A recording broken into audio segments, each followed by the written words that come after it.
Brief, accurate, and important news of today's Thursday.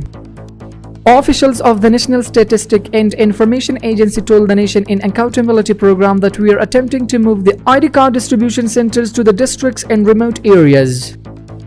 The capital of Kazakhstan in Astana, the exhibition organized by the Ministry of Commerce and Industry of Afghanistan was officially inaugurated today. The ministry added that contracts worth more than $100 million have been signed between the private sector of Afghanistan and Kazakhstan in a bilateral meeting in Astana.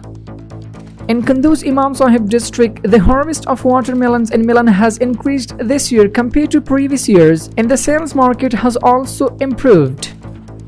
Minister of National Defense says, in 313 Central Army Corps, 30 military vehicles have been repaired. It is worth mentioning that after the conquest, 313 Central Army Corps employees prepared more than 4,000 different types of military vehicles and handed them over for use.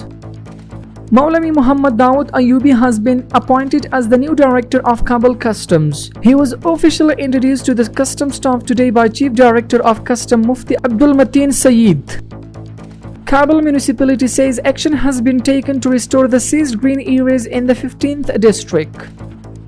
Chief of the Prime Minister of the office, Dr. Mullah Abdul Osam, met with the sheikhs and scholars of Kabul, Kapisa, Parwan and Panjshir provinces to solve their problems.